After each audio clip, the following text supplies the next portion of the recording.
نحمدہ ونصلی ونسلم علی رسولہ الکریم اما بعد۔ مرکز اہل سنت والجماعت سرگودا پاکستان سے آپ کے سوالات کے جوابات کے لیے حاضر خدمت ہیں۔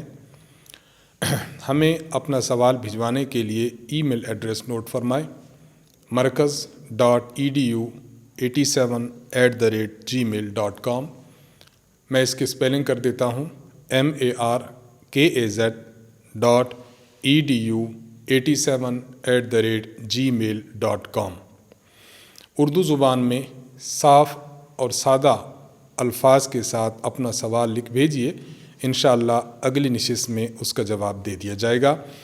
تو شروع کرتے ہیں ہم آج کے پہلے سوال سے۔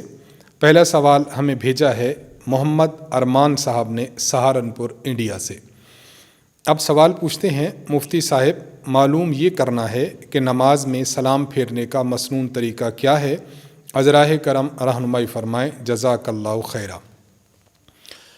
سلام پھیرنے کے حوالے سے سنن ترمذی حدیث نمبر 296، حضرت عائشہ صدیقہ رضی اللہ تعالی عنہا ارشاد فرماتی ہیں کہ رسول اللہ صلی اللہ علیہ وسلم جب نماز میں سلام پھیرتے تھے تو آپ جس رخ ہوتے اسی رخ میں السلام علیکم ورحمۃ اللہ یہ فرماتے تھے۔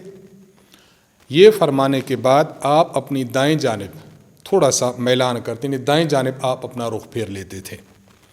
اس روایت کی شرح میں امام ربانی، فقیہ النفس، قطب الاقطاب حضرت مولانا مفتی رشید احمد گنگوہی رحمہ اللہ فرماتے ہیں، جو آپ کی افادات پر مشتمل کتاب الکوکب الدری میں مذکور ہے۔ آپ فرماتے ہیں اس روایت کا معنی یہ ہے کہ حضور علیہ الصلوۃ والسلام قبلہ رخ ہوتے تو السلام علیکم ورحمۃ اللہ کہتے اور اپنے چہرے کو دائیں جانب پھیر لیتے۔ اس سے یہ بات معلوم ہوتی ہے کہ سلام پھیرنے کا مسنون طریقہ یہ ہے کہ انسان جب قبلہ رخ بیٹھا ہو، جس طرح میں بیٹھا ہوں قبلہ رخ بیٹھا ہو، اس کا چہرہ قبلہ کی جانب ہو تو قبلہ کی جانب چہرہ رکھتے ہوئے السلام علیکم ورحمۃ اللہ کے الفاظ کہنا شروع کرے، اور جب یہ دائیں جانب یعنی دائیں کندھے کی طرف اپنا رخ کر لے، اپنی نگاہیں رکھ لے، تو اس وقت السلام علیکم ورحمۃ اللہ یہ ختم ہونا چاہیے۔ گویا سلام کے الفاظ کی ابتدا اس وقت کرے جب اس کا چہرہ قبلہ کی جانب ہو، اور اختتام اس وقت کرے جس وقت اس کی چہرہ، اس کی نگاہ اس کے دائیں کندھے پر ہو۔ جب یہ ہو جائے اس کے بعد پھر اپنا چہرہ پھیرتا آئے، اور اپنا چہرہ جب یہ قبلہ رخ کر لے گا تو اس وقت سے یہ السلام علیکم ورحمۃ اللہ کہے، اور جب یہ شخص اپنی نظروں کو بائیں کندھے تک ٹکا دے گا اس وقت السلام علیکم ورحمۃ اللہ کے الفاظ ختم ہو جائے۔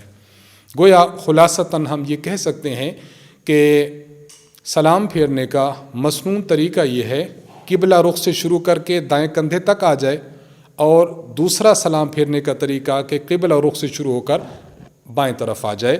لیکن اس میں یہ بات ملحوظ رکھنا ضروری ہے کہ آپ نے جب یوں کہا السلام علیکم ورحمۃ اللہ، السلام علیکم ورحمۃ اللہ، آپ نے جب دائیں جانب کندھے پر اپنی نظریں جما کر ورحمۃ اللہ کہہ دیا، تو آپ نے جب بائیں طرف سلام پھیرنا ہے تو اپنے رخ کو آپ سامنے کی طرف لاتے آئیں۔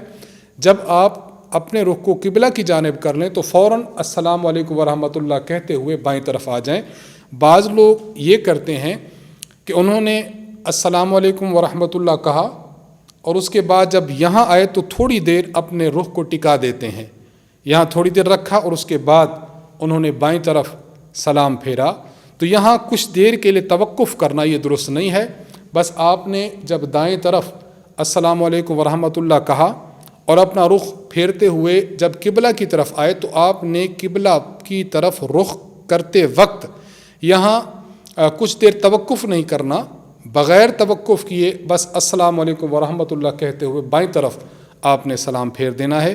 تو یہ سلام پھیرنے کا مسنون طریقہ ہے جو سنن ترمذی حدیث نمبر 296 اور اس کی تفسیر جو حضرت گنگوہی رحمہ اللہ نے کی ہے اس سے ثابت ہے۔ اور یہی بات محدث العصر حضرت مولانا علامہ محمد یوسف بن نوری رحمہ اللہ نے معارف السنن میں بھی ذکر فرمائی ہے۔ تو ان دونوں سے بات ثابت ہوتی ہے کہ مسنون طریقہ یہ ہے۔ اگلا سوال ہم سے پوچھا ہے نزاکت علی صاحب نے دبئی سے۔ آپ پوچھتے ہیں مفتی صاحب کیا ظہر کی 4 سنت میں تیسری اور چوتھی رکعت میں فاتحہ کے بعد سورت پڑھنا لازم ہے؟ تشریح فرما دیں، شکریہ۔ جی ہاں، سنت اگر آپ پڑھ رہے ہیں تو 4 رکعت سنت کی ہر رکعت میں سورۃ الفاتحہ پڑھنا بھی واجب ہے اور سورۃ الفاتحہ کے بعد والی سورت پڑھنا بھی واجب ہے۔ اس لیے آپ نے جو ظہر کی 4 رکعت سنت پڑھنی ہے اس میں تیسری اور چوتھی رکعت میں بھی آپ کو سورۃ الفاتحہ کے بعد سورت ملانا ضروری ہے۔ اگر کسی نے نہیں ملائی تو ایک واجب کو ترک کیا، جس کی وجہ سے سجدہ سہو کرنا لازم ہوگا۔ سجدہ سہو کرنے کی وجہ سے اس کی نماز ہو جائے گی۔ محمد مکرم قاسمی صاحب انڈیا سے آپ سوال کرتے ہیں حضرت ہماری مسجد میں باجماعت نماز ہوتی ہے، لیکن ایک صاحب امام صاحب سے بلا وجہ ناراض ہیں اور جماعت کے وقت میں ہی وہ اپنی نماز الگ پڑھتے ہیں، تو ان کے لیے کیا حکم ہے؟ آیا کہ ان کی نماز ہوتی ہے یا نہیں؟ اگر کوئی مقتدی بلا وجہ امام سے ناراض ہو یا ناراضگی کی وجہ اپنی ذاتی کوئی خواہش ہو تو ایسی ناراضگی قابل اعتبار نہیں ہے۔ اگر اس طرح کوئی شخص بلا وجہ ناراض ہو، جماعت ہو رہی ہو اور جماعت میں شامل ہونے کے بجائے یہ شخص اپنی نماز پڑھتا ہے تو نماز تو اس کی ہو جائے گی، لیکن اس طرح نماز پڑھنا انتہائی برا ہے۔ جماعت کو چھوڑنے کا اس کو گناہ ضرور بے ضرور ملے گا۔ تو باقی مقتدیوں کو بھی چاہیے کہ ایسے معاملات میں اگر کوئی صاحب بلا وجہ امام سے ناراض ہو، امام کے بارے میں اس کے دل میں کچھ باتیں آ گئی ہوں، تو تمام مقتدیوں کو چاہیے کہ ان باتوں کو صاف کرنے کی کوشش کریں کہ وہ شخص اکیلا نماز پڑھنے کے بجائے امام کے ساتھ آ کر نماز پڑھے۔ بہرحال نماز ہو جائے گی، لیکن اس کا فعل بہت برا ہے، اس سے اسے اجتناب کرنا چاہیے۔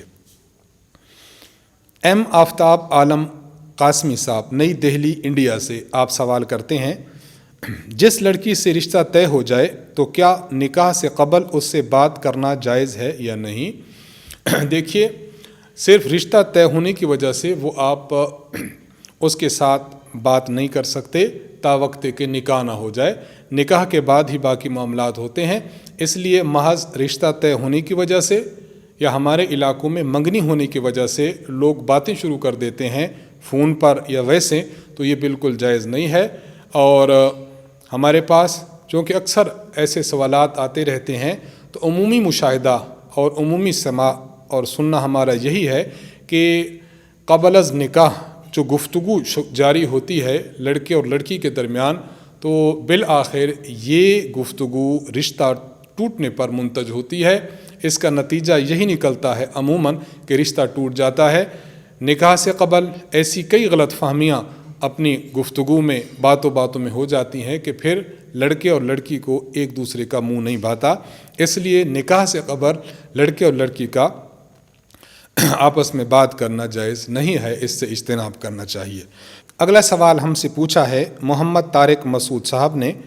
آپ سوال کرتے ہیں مفتی صاحب کیا یہ حدیث صحیح ہے کہ ایک عورت 4 مردوں کو جہنم میں لے کر جائے گی؟ اپنے باپ کو، اپنے بھائی کو، اپنے شوہر کو اور اپنے بیٹے کو۔ لوگ اکثر یہ بات بتاتے ہیں کہ ایک عورت 4 مردوں کو جہنم میں لے کر جائے گی۔ تحقیقی جواب دے کر ممنون فرمائیں، جزاکم اللہ خیرہ۔ دیکھیے، جہاں تک آپ نے جو بات پیش کی ہے تو ہمیں بہت زیادہ تلاش کے باوجود یہ روایت نہیں مل سکی۔ ذخیرہ احادیث میں اس مفہوم کی کوئی ایسی روایت موجود نہیں ہے کہ عورت 4 بندوں کو جہنم میں لے کر جائے گی، اس لیے ایسی بات کو بیان کرنے سے تو احتراز کرنا چاہیے۔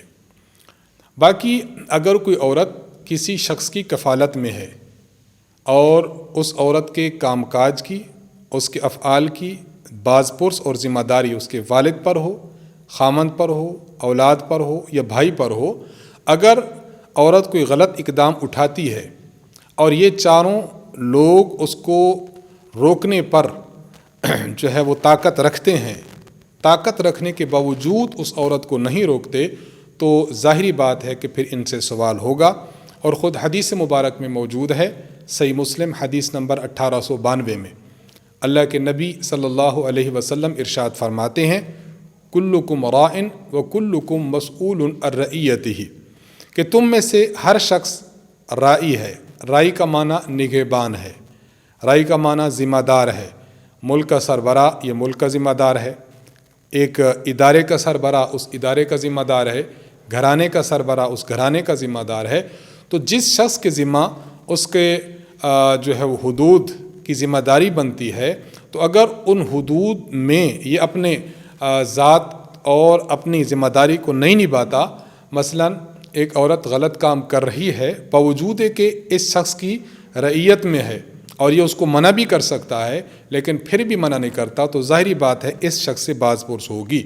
تو باز پرس ہونے کا معاملہ یہ بالکل الگ ہے جو حدیث میں واضح طور پر ہے، لیکن ایک عورت 4 مردوں کو جہنم لے جانے کا سبب بنے گی، ان الفاظ کے ساتھ کوئی حدیث موجود نہیں، لہٰذا ان الفاظ کے ساتھ حدیث بیان کرنے سے احتراز کرنا چاہیے۔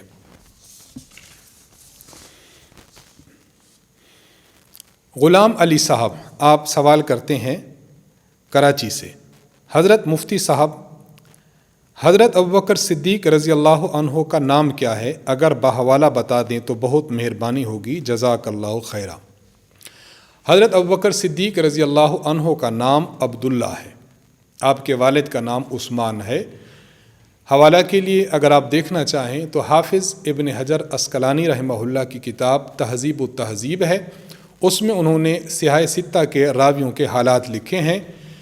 راوی نمبر 537 پر انہوں نے سیدنا ابوبکر صدیق رضی اللہ عنہ کے حالات لکھے ہیں، وہاں پر آپ کا نام لکھا ہے عبداللہ بن عثمان، تو آپ کا نام عبداللہ ہے، والد کا نام عثمان ہے، حوالہ میں نے عرض کر دیا۔ انجم رفیق صاحب آپ کراچی سے سوال کرتے ہیں، میرا گھر کراچی میں ہے اور میری ملازمت اندرون سندھ گھوٹکی کے مقام پر ہے، دونوں جگہوں کے درمیان تقریباً 500 کلومیٹر کا فاصلہ ہے۔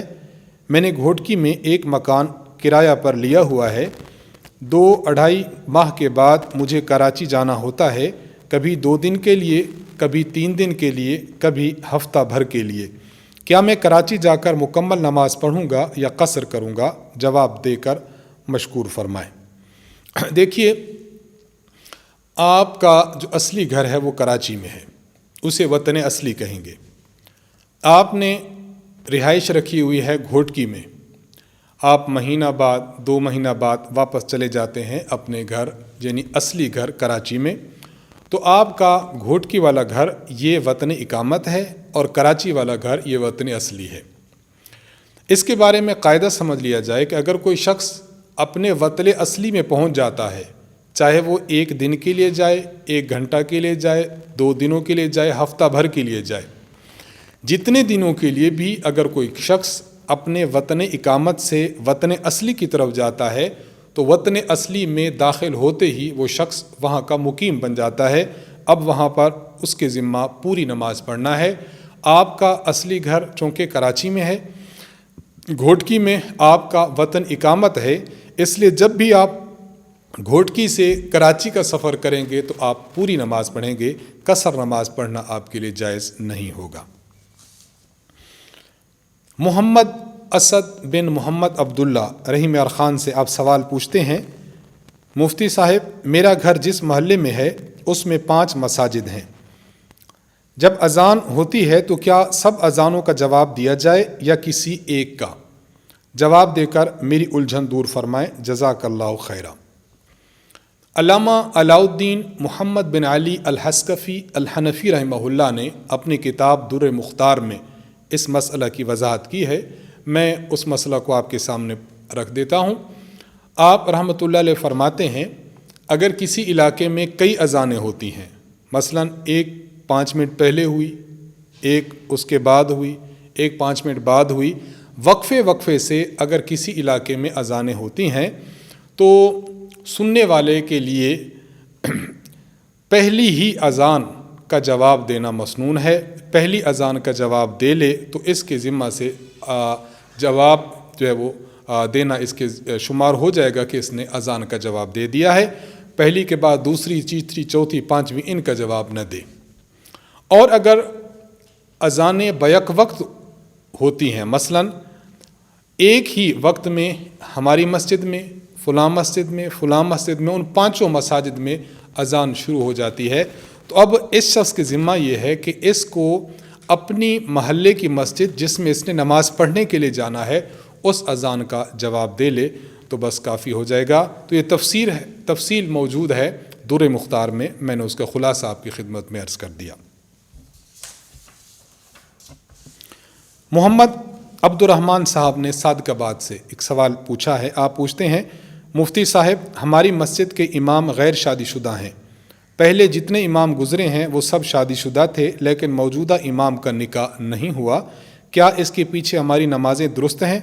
کیونکہ بعض لوگ یہ کہہ رہے ہیں کہ غیر شادی شدہ امام کے پیچھے نماز نہیں ہوتی، براہ مہربانی اس کا جواب مرحمت فرمائیں۔ دیکھیے، یہ بات عوام میں بالکل غلط مشہور ہے، بے بنیاد مشہور ہے کہ امام اگر غیر شادی شدہ ہو تو اس کے پیچھے نماز درست نہیں ہے۔ یہ بات بالکل غلط ہے۔